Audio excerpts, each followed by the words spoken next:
امامنا جابوا لهم رملات وجصات بهاي السياره، داروهن ببابهم. بهالاثناء فاتت كيه محمله شادر مثل هذا مو مقوس عالي صاير، مو انه مستطرق، قطع الواير مال اخوتنا بيت مشتت. فزعت علينا النسوان والفروق، قطعتوا وايرنا. خويا بيننا وبينكم العباس، بيننا وبينكم البخت، مو شحنه، مع ذلك نسويه. هسه الواير معرض للقطع، سواء احنا مو احنا بخدمتكم، لا الا نشيلكم. احنا بيت مشتت، تمام؟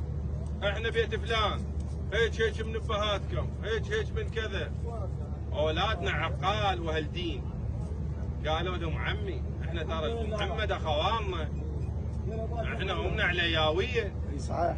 انت ما خواننا، هيك منكم ومن مدري ياهو. زلمه هذا يلا. اي نعم، الزلم والنسوان طبق.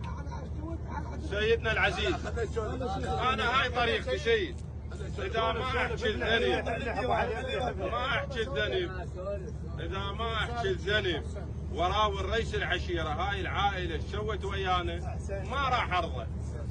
لو اريد العلاقه مال الفلوس كان جابوها لجاويد وطوني اياها وكشتها ببيتها. مو هيك حج رحيم؟ لا والله انا علاقتي الفلوس هسه احطها على صفحه بعدين اجيها. خلينا نسولف العائله ايش سوت بيها. هسه الشغله من ما صارت وصار ملاوخ بيها، ربعنا بلغوا عمامهم وجوهم من 36 اللي جو 2 من جاويد بني مالك، تمام؟ و2 من جاويد ال زيرج، وهذا الزلمه واحد منهم عباس بن